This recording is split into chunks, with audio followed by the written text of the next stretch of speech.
ज्योति जनार्दन दीपो हरतु मे पापं दीपज्योतिर्नमोस्तुते चन्द्रमा मनसो जातचक्षुः सूर्यो अजायत श्रोत्राद्वायत प्राण च मुखात्।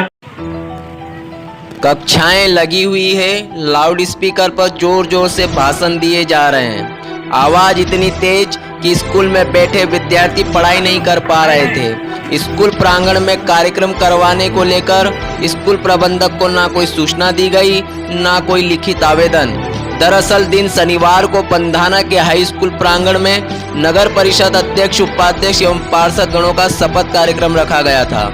मैदान में तेज लाउड स्पीकर बजाकर शपथ समारोह का कार्यक्रम किया जा रहा था। पूरे 3 घंटे यह कार्यक्रम चला। लाउड स्पीकर की तेज आवाज के चलते स्कूल के अंदर पढ़ रहे बच्चे परेशान होते रहे। जब शपथ समारोह का कार्यक्रम करवाना ही था तो पंधाना में और भी मैदान मौजूद थे। गांधी चौक प्रांगण नगर परिषद प्रांगण होने के बावजूद स्कूल के प्रांगण में यह कार्यक्रम क्यों रखा गया? मान जी, आपका शुभ नाम बताइए। मैं राजेश तिवारी। आप अभी हाई स्कूल में क्या है, किस पद पर है? मैं उच्च माध्यमिक शिक्षक हूँ। चूँकि यहाँ मैं सबसे सीनियर व्यक्ति हूँ, अतः मुझे अभी इस संस्था का प्रभार दिया गया है। तो यहाँ पर अभी जो ये कार्यक्रम राजनीतिक कार्यक्रम हुआ है, तो क्या इसमें आपकी परमिशन ली गई है क्या यहाँ पर स्कूल की? सर, जैसा कि मुझे बताया गया कि ये चूँकि नगर निगम का कार्यक्रम है और नगर निगम का जो भी ये कार्यक्रम होते पूर्व में भी शपथ ग्रहण, वो बोले इसी ग्राउंड पे होता था। इसलिए मैंने कहा कि भाई अब मेरे से उच्च अधिकारियों से आप बात कर लो, जो भी हो उनसे परमिशन। मेरे तरफ से किसी प्रकार की परमिशन ना इनने मेरे से मांगी और ना मैंने इनको परमिशन दी। दोनों प्रकार की परमिशन किसी प्रकार से? हाँ, मेरे से ना इनने बोला और न लिखित में कोई परमिशन वाली बातें नहीं हुई है मेरे से। अच्छा, आज स्कूल की छुट्टी है या नहीं, आज स्कूल विधिवत लगी। आज शनिवार का दिन था। शनिवार को दिन हमारी बाल सभा होती है। बाल सभा में हमने इनाम वितरण भी किए और आज बच्चों ने बाल सभा में आशु भाषण और रंगोली प्रतियोगिताएं हमारे यहाँ कराई गई। वो चलती रही, जब भी कार्यक्रम चलता रहा। और उसके बाद विभिन्न स्कूलों का आज रिहर्सल का प्रोग्राम था, जो भी हमारा विधिवत निर्विघ्न रूप से चलता रहा। हमने इतना जरूर ये कह दिया था इनको कि ज़्यादा आवाज़ हमारे इधर डिस्टर्ब नहीं होना चाहिए, बोल दिया था। हमारे तरफ से ये रिक्वेस्ट थी, क्योंकि हमारा भी कार्यक्रम यहाँ 15 अगस्त के लिए हमको रिहर्सल करवाना थी। आज प्रशासकीय अधिकारियों की मौजूदगी में रहकर हर जगह नवनिर्वाचितों को शपथ ग्रहण करवाया जा रहा था। जहां ग्राम पंचायतों में सरपंचों को सचिवों द्वारा शपथ ग्रहण करवाया गया, वहीं जिले में महापौर जी को कलेक्टर महोदय द्वारा शपथ दिलवाई गई। किंतु पंधाना में शपथ ग्रहण समारोह कार्यक्रम में क्षेत्रीय विधायक जी नगर परिषद अध्यक्ष एवं पार्षदों को शपथ दिलाते नजर आए। जब पंधाना में अनुविभागीय अधिकारी, तहसीलदार महोदय, सीएमओ पंधाना जैसे प्रशासकीय अधिकारी मौजूद हैं एवं उनके द्वारा शपथ दिलवाई जानी थी, फिर आखिर विधायक जी को अपनी ही पार्टी के लोगों को क्यों शपथ दिलवानी पड़ी, जनता में चर्चा का विषय बना रहा। श्रद्धा और निष्ठा रखूंगा रखूंगी तथा भारत की संप्रभुता तथा अखंडता को अक्षुण्ण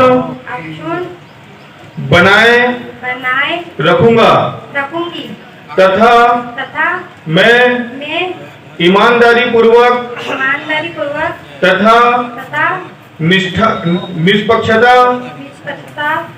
पूर्ण अपने कर्तव्यों का निर्वहन करूंगी। जय हिंद। भाजपा के 2 पार्षद श्रीमती मोना नेबनानी एवं श्रीमती पूजा गंगराड़े इस शपथ ग्रहण समारोह में नहीं शामिल हुई। वहीं दूसरी ओर भाजपा के पदाधिकारियों में विधायक प्रतिनिधि श्याम गंगराड़े, मंडल उपाध्यक्ष अमर साकले एवं चुन्नीलाल नेबनानी ने भी इस कार्यक्रम से दूरी बना ली।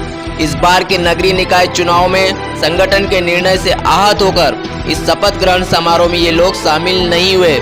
ऐसी जनता के बीच में चर्चाएं चलती रही। भारतीय जनता पार्टी पर और भारतीय जनता पार्टी की परिषद पुनः बनी है और जो जनता को हमने वादा किया था कि हम विकास करेंगे। विकास के मुद्दे को लेकर ही हम जनता के बीच में गए थे, क्योंकि विकास हमने किया है।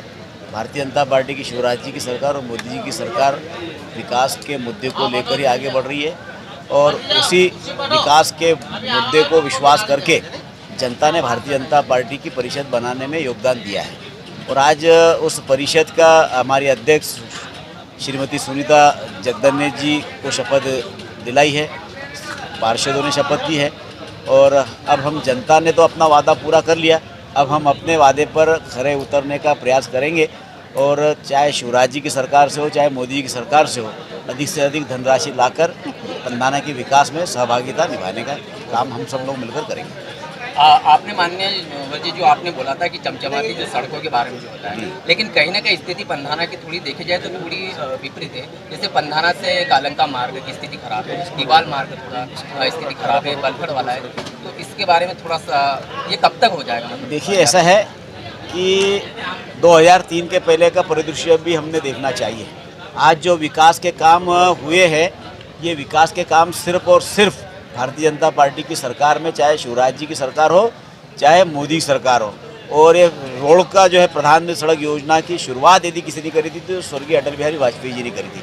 उसी कारण इतने अच्छे रोड देखने को मिल रहे हैं। और जो 2 रोड की आपने बात करी है, 23 करोड़ रुपए का एक रोड स्वीकृत हो चुका है और एक 18 करोड़ रुपए का रोड स्वीकृत हो चुका है।